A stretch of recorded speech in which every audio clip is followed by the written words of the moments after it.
하나님 말씀 나누겠습니다. 2024년 새해가 시작되었습니다. 올 한 해에도 하나님의 크신 사랑과 은총이 여러분의 삶에 가득하시기를 빕니다. 오늘은 스스로 왕이 된 압살롬이라는 제목으로 함께 하나님의 말씀을 나누겠습니다. 오늘은 지난주에 이어서 압살롬의 반역에 관한 이야기를 나누도록 하겠습니다. 저는 말씀을 묵상하면서 압살롬은 참 욕망과 집착이 강하고 원하는 것은 반드시 이루고야만은 집념의 사람이라는 생각이 들었습니다. 그가 삐뚤어진 인격을 가진 사람이라는 것은 부정할 수 없는 사실입니다. 하지만 압살롬이 어긋난 길로 간 데에는 아버지 다윗의 무능함이 큰 역할을 했습니다.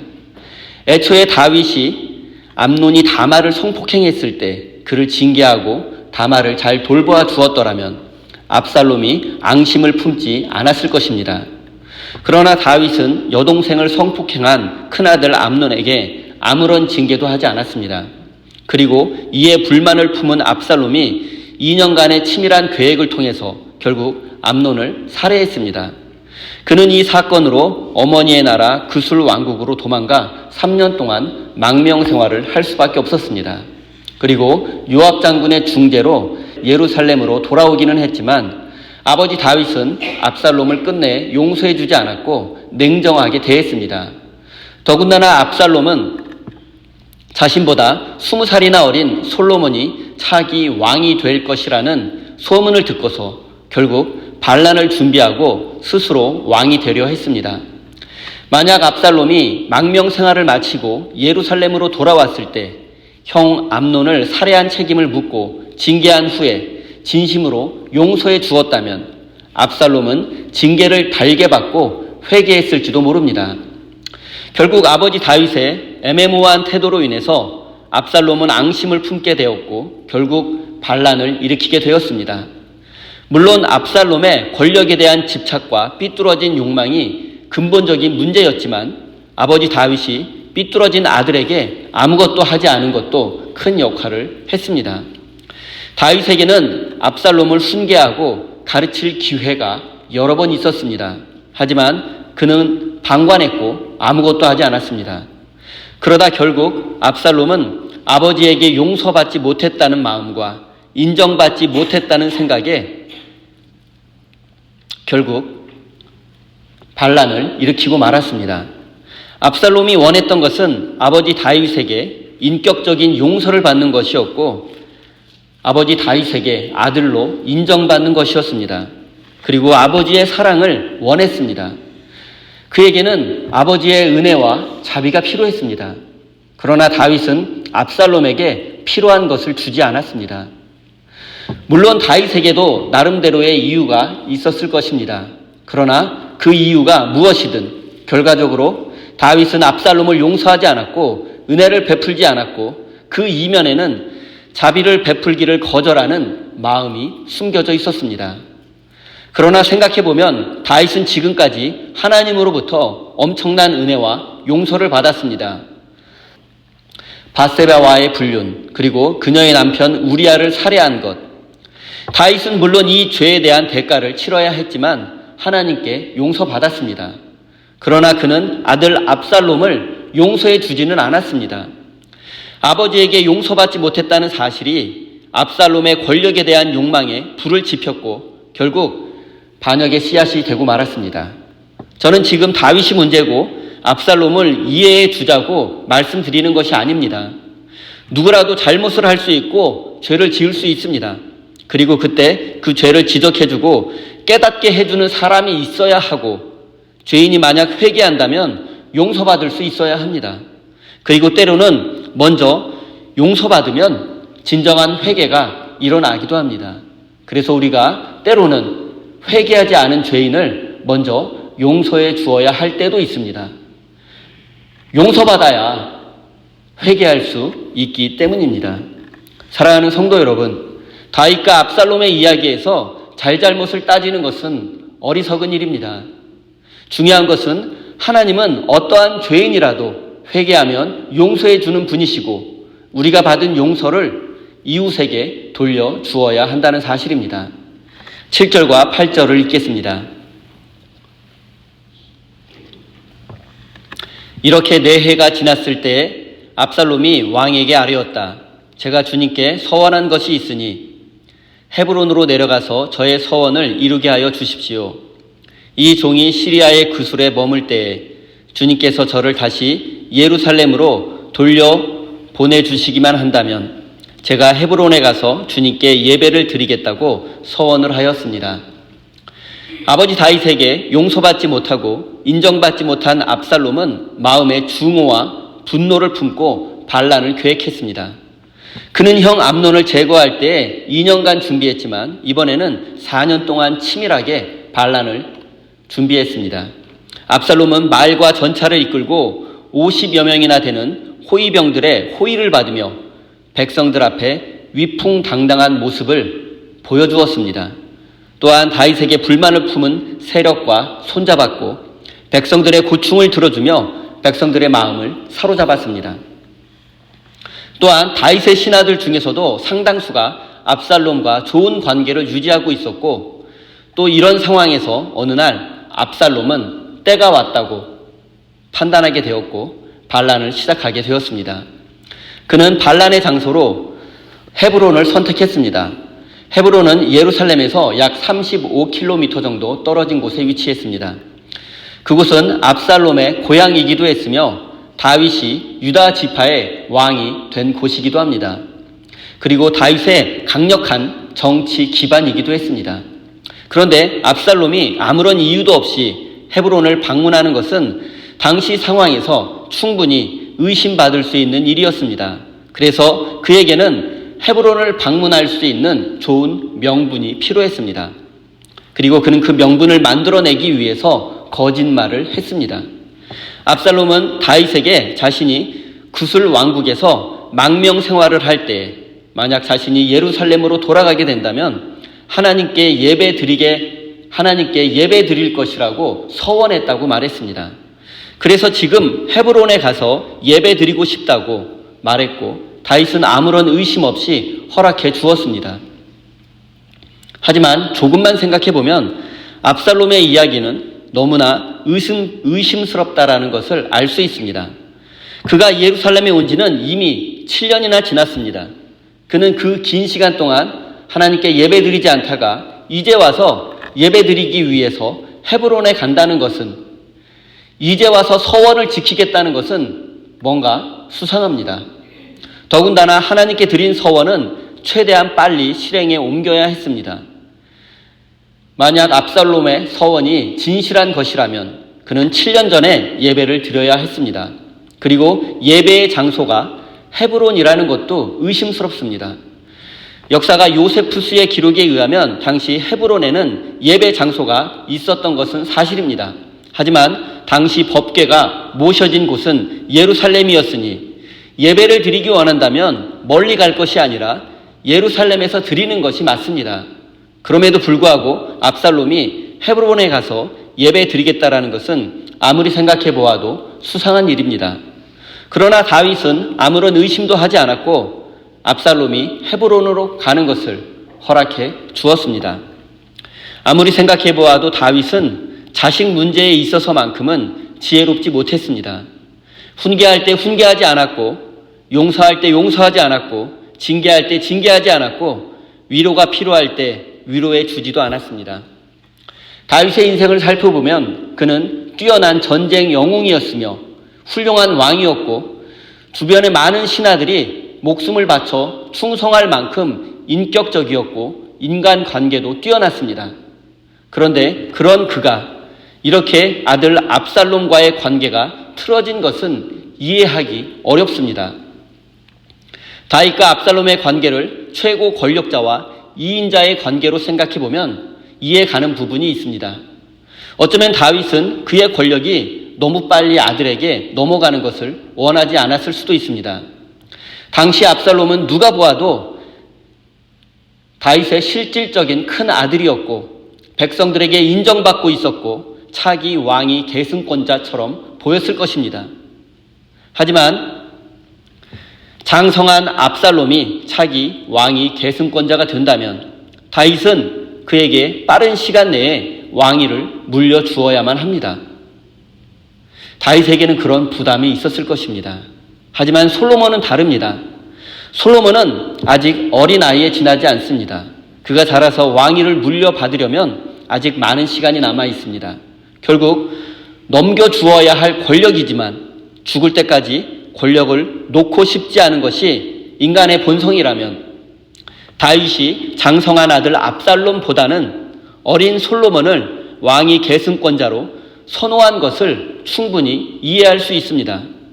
다윗이 압살롬을 인정하지 않고 용서하지 않는 데에는 어쩌면 너무 빨리 권력을 물려주어야 한다는 불안과 두려움이 작용했을 수도 있습니다. 권불 10년 화무 11홍이라는 말이 있습니다. 10년 이상 가는 권력이 없고 열흘 이상 붉게 피는 꽃이 없습니다. 이렇듯 지금 당장은 영원할 것 같은 것도 실제로는 영원하지 않습니다.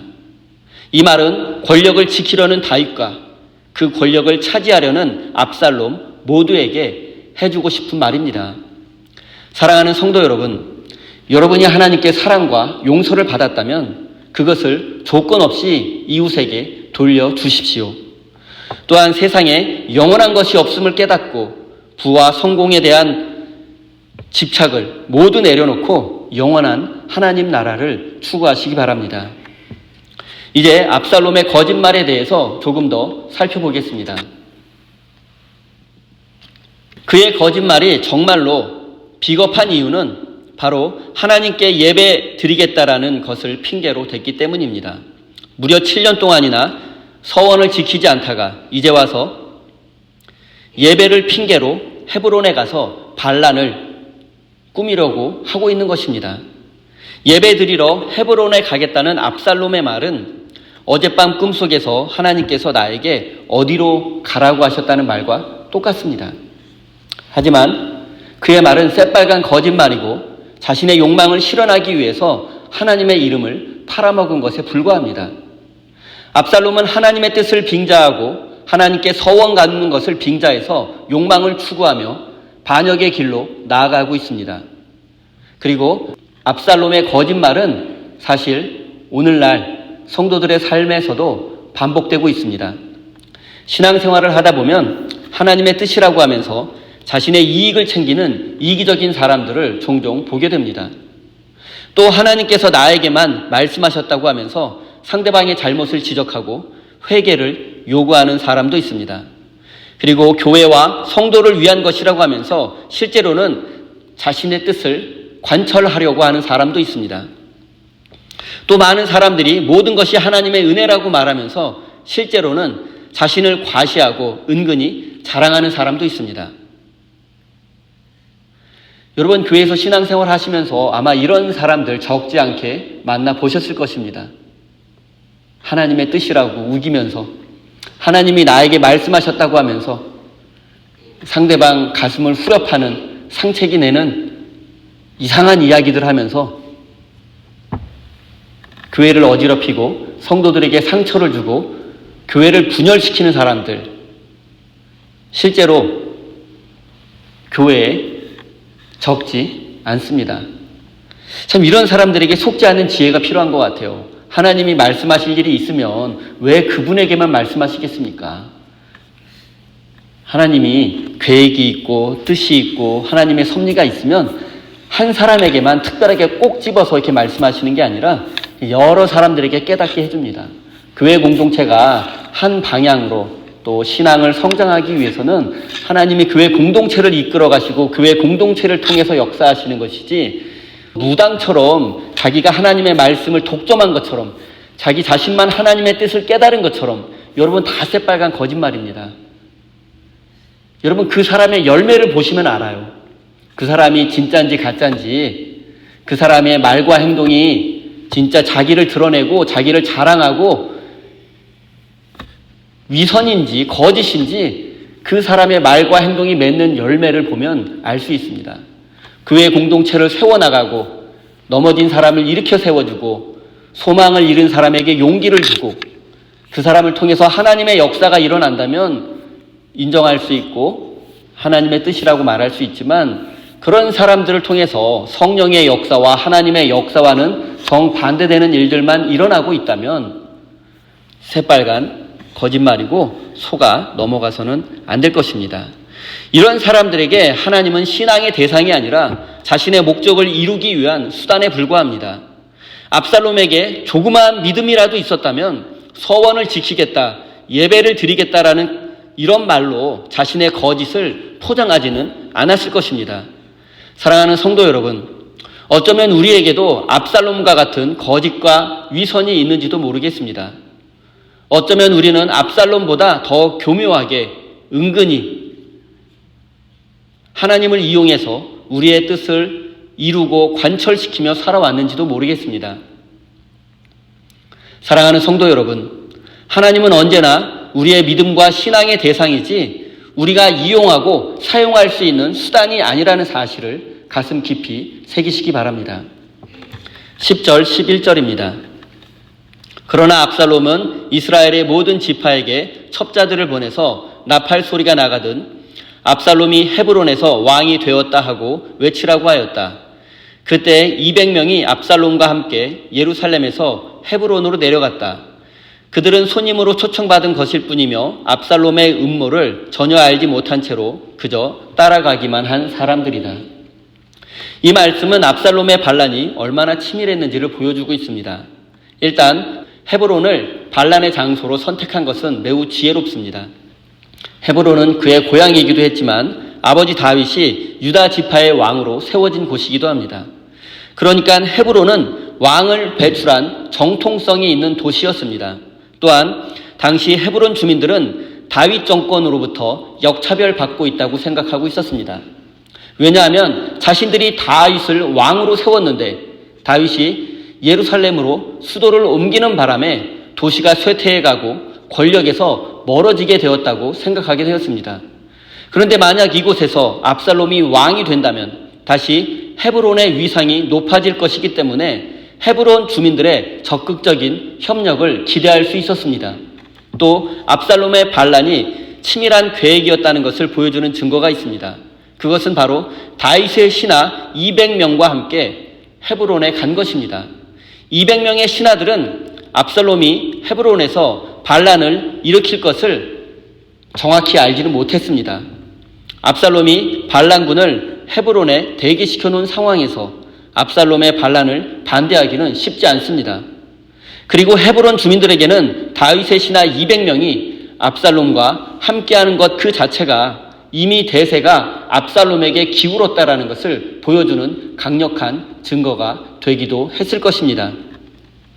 200명의 다윗의 신하들이 압살롬이 헤브론에서 반란을 일으키는 이 상황에서 그들은 이러지도 저러지도 못했을 것입니다.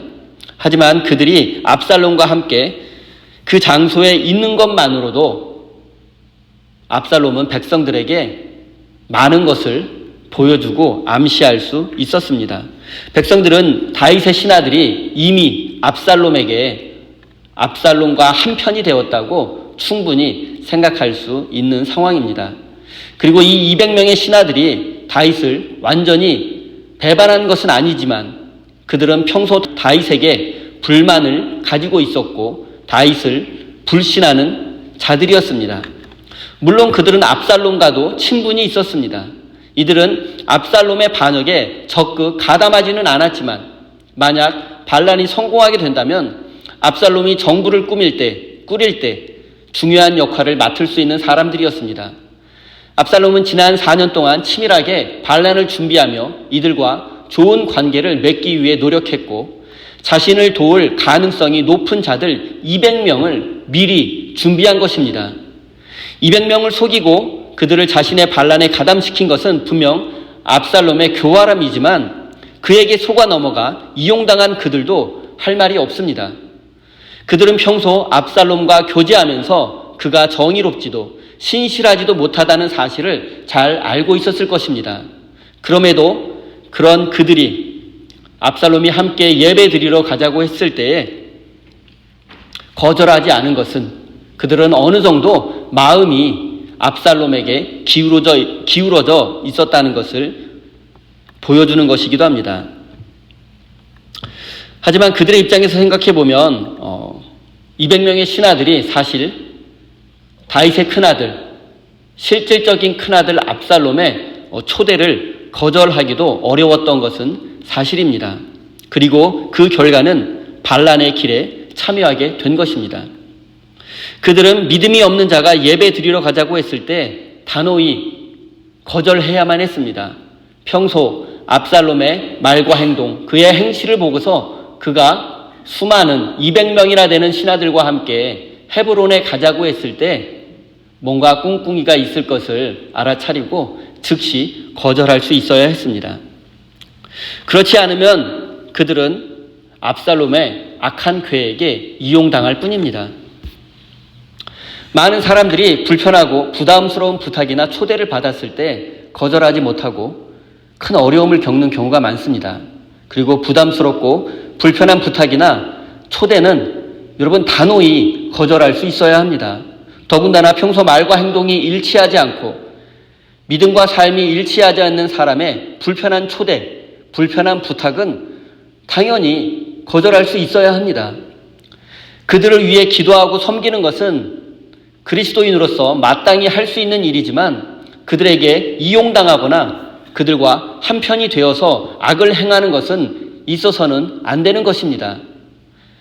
여러분이 조금만 지혜롭다면 악한 사람들에게 이용당하지 않을 수 있습니다. 여러분 다윗의 신하 200명을 한번 생각해 보십시오. 이미 그들의 마음이 압살롬에게 기울어져 있었기 때문에 그의 초대를 받아들인 것입니다. 사랑하는 성도 여러분, 뱀처럼 지혜롭고 비둘기처럼 순결하라는 예수님의 말씀을 기억하십시오. 악에게 이용당하는 것은 어리석은 것이고 악에게 협력하는 것은 하나님의 뜻이 절대로 아닙니다. 200명의 다윗의 신하들이 만약 압살롬의 초대를 거절했다면 그의 반란은 성공하지 못했을 것입니다. 이제 압살롬의 반란의 퍼즐을 완성할 반란군의 책사에 대해서 알아보겠습니다. 압살롬의 반란이 치밀하고 계획적이며 순조롭게 진행될 수 있었던 이유는 바로 다윗의 책사 아히도벨의 배신 때문이었습니다. 그는 다윗의 친구였으며 국정 전반에 대해 조언을 해주는 다윗의 핵심 참모였고 이스라엘에서 가장 지혜로운 사람으로 알려진 사람이었습니다. 쉽게 말씀드리면 제갈공명과 같은 존재였습니다. 그런데 그가 압살롬의 반란에 가담하고 협력자가 된 것입니다. 그의 참여로 반란군은 조직적이고 체계적일 수 있었습니다. 그런데 생각해보면 아히도벨의 배신은 다윗이 뿌린 씨의 열매라고 할 수 있습니다. 왜냐하면 그는 밧세바의 할아버지이기 때문입니다. 다윗은 그의 손녀 밧세바를 성폭행했고 손녀 사위인 우리아를 계획적으로 살해했습니다. 또한 암논이 여동생 다말을 성폭행했을 때 다윗이 침묵하는 것을 지켜보았습니다. 아히도벨은 이 모든 과정을 지켜보면서 다윗에게 크게 실망했을 것입니다.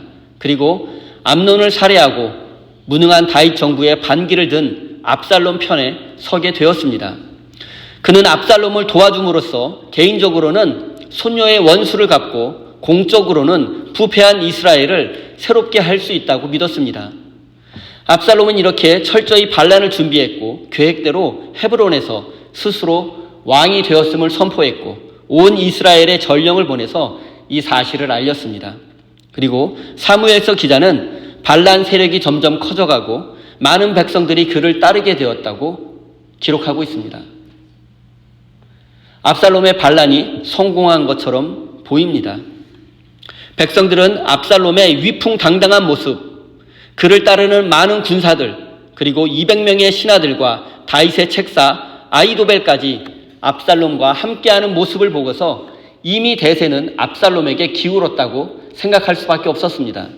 그리고 온 이스라엘에서 압살롬을 지지하는 백성들이 점점 늘어나고 있습니다. 저는 여기에서 백성들의 어리석음을 봅니다. 그들은 보이지 않는 하나님의 뜻은 외면하고 지금 눈앞에 보이는 대세를 따라가고 있습니다. 이스라엘의 왕은 하나님께서 세우시는 것이지 적어도 이스라엘에서는 그 누구도 스스로 왕이 될 수 없다는 사실을 그들은 잊어버리고 있습니다. 사랑하는 성도 여러분, 여러분은 하나님의 뜻을 따르는 것과 대세를 따르는 것 중에 하나를 선택해야 한다면 어느 것을 선택하시겠습니까? 사랑하는 성도 여러분, 물론 다윗이 반란의 구실을 제공한 것은 사실입니다. 그러나 그렇다고 반란을 일으켜 스스로 왕이 되려 한 것은 하나님 앞에 엄청난 돌이킬 수 없는 죄입니다. 많은 사람들이 악을 행하기 전에 오랫동안 치밀하게 계획합니다. 그리고 준비합니다. 그리고 하나님의 사람들도 하나님의 뜻을 실행하기에 앞서 오랫동안 기도하고 치밀하게 준비해야 합니다. 하나님의 일을 감정적으로, 즉흥적으로 해서는 안 됩니다. 악인들이 악을 행하기 위해서도 그토록 오랫동안 치밀하게 계획적으로 준비하는데 하나님의 백성들이 하나님의 말씀에 순종하고 하나님의 뜻을 실천하기 위해서 얼마나 계획하고 얼마나 준비하고 얼마나 기도하고 얼마나 헌신하는지 되돌아 보아야 합니다. 사랑하는 성도 여러분, 압살롬의 반란은 어떠한 명분으로도 정당화될 수 없습니다. 다윗 정권에 불만이 있고 정의롭지 못하다고 느낀다면 법과 원칙에 따라서 정상적인 방법으로 문제를 제기해야 합니다. 나에게 불편하고 이익이 되지 않는다고 해서 또 나와 생각과 가치관이 다르고 방법이 다르다고 해서 무조건 뒤엎으려고 하고 나의 뜻을 고집하기만 한다면 여러분, 그것은 반란일 뿐이지 결코 혁명이 될 수 없습니다. 사랑하는 우리 세임교회 성도 여러분, 압살롬과 같이 자신의 욕망을 위해서 반란을 일으키는 자가 아니라 하나님 나라를 이 세상에 세우기 위해서 거룩한 믿음의 혁명에 앞장서는 하나님의 일꾼이 되시기를 예수님의 이름으로 축원드립니다. 기도하겠습니다. 하나님, 우리가 다윗의 실수를 반복하지 않도록 도와주십시오. 용서가 필요한 자에게는 용서를 베풀고 사랑과 인정이 필요한 자에게는 사랑과 인정을 베풀고 따끔한 충고와 훈계가 필요한 자에게는 아낌없이 충고와 훈계를 하는 지혜로운 자가 되게 해주십시오. 200명의 신하들과 백성들은 압살롬이라는 대세를 따라갔지만 우리는 하나님의 뜻을 따르며 좁은 길, 진리의 길로만 나아갈 수 있도록 인도해 주십시오. 또한 악한 자와 동행하며 그에게 이용당하고 협조하는 어리석은 자가 되지 않도록 우리를 지켜주십시오. 하나님, 압살롬이 반란이라는 악을 실행하기에 앞서 4년 동안 치밀하게 준비하고 계획했듯이 저희도 하나님의 뜻을 이루는 일을 치밀하게 준비하고 철저히 순종할 수 있도록 은혜 내려 주십시오. 사랑의 하나님, 우리 세임교회 성도들이 소중한 삶의 열매를 기쁨으로 올려드립니다. 이 예물 가운데 담겨있는 저들의 땀과 눈물과 믿음까지도 받아주시고 저들의 삶에 하늘의 평화를 내려주시고 감사의 제목이 날마다 넘쳐날 수 있도록 축복해 주십시오. 하나님, 추운 날씨 가운데 우리 성도들을 건강하고 안전하게 지켜주시고 건강한 몸과 건강한 마음으로 행복한 믿음의 삶을 살아가도록 은혜 내려 주십시오. 예수님의 이름으로 기도드립니다.